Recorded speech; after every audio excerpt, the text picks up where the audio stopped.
আসসালামু আলাইকুম। বাংলাদেশ বেতার রাজশাহী স্থানীয় সংবাদ পড়ছি শিউলি মুর্মু। বরেন্দ্র কলেজের উচ্চ মাধ্যমিক পরীক্ষার্থীদের বিদায় সংবর্ধনা অনুষ্ঠান উৎসবমুখর ও আনন্দঘন পরিবেশে অনুষ্ঠিত হয়েছে। আজ বরেন্দ্র কলেজ প্রাঙ্গণে অনুষ্ঠিত বিদায় সংবর্ধনায় প্রধান অতিথি ছিলেন ভূমিমন্ত্রী মোহাম্মদ মিজানুর রহমান মিনু। বরেন্দ্র কলেজের গভর্নিং বডির সভাপতি তৌফিকুর রহমান লাবলুর সভাপতিত্বে অনুষ্ঠানে বিশেষ অতিথি ছিলেন রাজশাহী উন্নয়ন কর্তৃপক্ষের চেয়ারম্যান আবুল কালাম আজাদ সুইট। এ সময় বরেন্দ্র কলেজের অধ্যক্ষ রঞ্জিত কুমার সাহা স্বাগত বক্তব্য রাখেন। বিদায়ী শিক্ষার্থীদের উদ্দেশ্যে বক্তারা তাদের সুন্দর ভবিষ্যৎ কামনা করেন এবং পরীক্ষায় ভালো ফলাফলের জন্য দিক নির্দেশনামূলক বক্তব্য প্রদান করেন।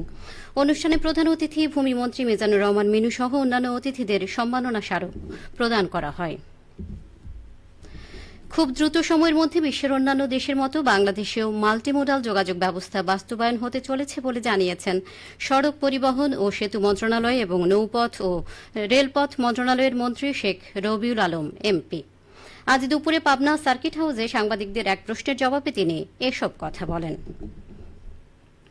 শেখ রবিউল আলম বলেন, ইতিমধ্যেই নীতিগত বেশ কিছু সিদ্ধান্ত গ্রহণ করা হয়েছে। বাস্তবায়ন করার জন্য প্রক্রিয়াটাও চিহ্নিত করে অগ্রসর হচ্ছে।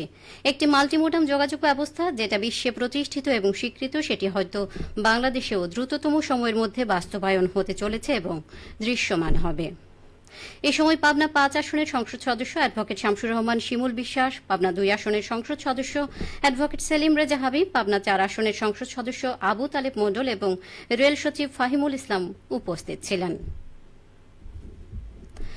রাজশাহী সিটি কর্পোরেশনের প্রশাসক মোহাম্মদ মাহফুজুর রহমান রিটনের সঙ্গে জাপানের ব্যবসায়ী প্রতিনিধি দল সৌজন্য সাক্ষাৎ করেছেন।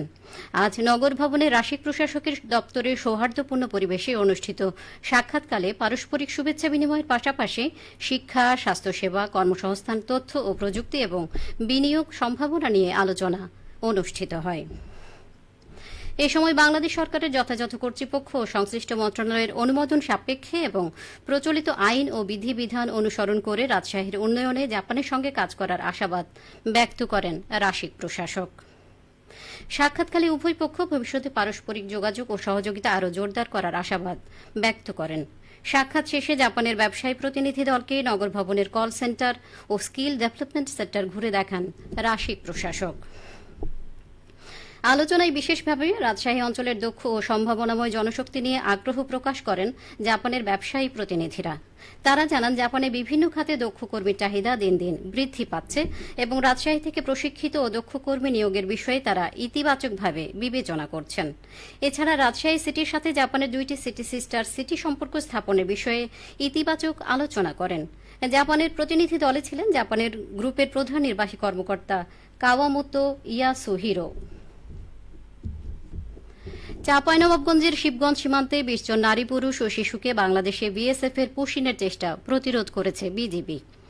আজ সকালে শিবগঞ্জ উপজেলার বিনোদপুর ইউনিয়নের চৌকা সীমান্তে ১৭৭/২S পিলার নম্বর এলাকা সীমান্তে এই পুশিনের চেষ্টা করা হয়। বর্তমানে তারা চৌকা সীমান্তে জিরো লাইনে ভারতের অভ্যন্তরে অবস্থান করছে। ভারতের শব্দুলপুর ক্যাম্পের বিএসএফ সদস্যরা এসব ভারতীয় নাগরিককে বাংলাদেশে পুশিনের চেষ্টা করে। এ সময় চৌকা বিওপির বিজেপি সদস্যরা বিষয়টি বুঝতে পেরে দ্রুত ঘটনাস্থলে ছুটে যান এবং পুশিন প্রতিরোধ করেন। মহানন্দা বিজিবি ৫৯ ব্যাটালিয়নের অধিনায়ক মোহাম্মদ তাজুল ইসলাম চৌধুরী বলেন, বিএসএফ এই ২০ জন নারী ও শিশুকে পুশিনের চেষ্টা করলে তাদের সঙ্গে বিজিবির উত্তেজনা সৃষ্টি হয়। পরে সাধারণ মানুষ বিএসএফকে ধাওয়া দিলে তারা পিছু হটে। খেলার খবর, ক্রিকেট। নাটোরের নলডাঙ্গা উপজেলা চ্যাম্পিয়নশিপ ক্রিকেট টুর্নামেন্টের ফাইনাল খেলা অনুষ্ঠিত হয়েছে।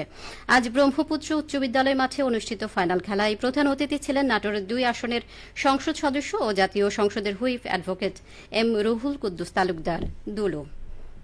ফাইনালে শহীদ গামা স্মৃতি সংঘ ১০ রানের ব্যবধানে সেনভাগ সবুজ সংঘকে পরাজিত করে চ্যাম্পিয়ন হয়। ১৬টি দলের অংশগ্রহণে বার্নই ক্রিকেট একাডেমি এই টুর্নামেন্টের আয়োজন করে। সবশেষে আবহাওয়া। আজ রাজশাহীতে সর্বোচ্চ তাপমাত্রা ছিল ৩৫.৮ ডিগ্রি এবং সর্বনিম্ন ২৫.১ ডিগ্রি সেলসিয়াস। সন্ধ্যে ৬টায় বাতাসে আপেক্ষিক আর্দ্রতার পরিমাণ ছিল ৭০%। রাজশাহী ও পার্শ্ববর্তী এলাকায় আগামীকাল সূর্যোদয় ভোর ৫টা ১৭ মিনিটে। সংবাদ শেষ হল। আমাদের পরবর্তী স্থানীয় সংবাদ প্রচারিত হবে আগামীকাল সকাল ৮টা ১০ মিনিটে।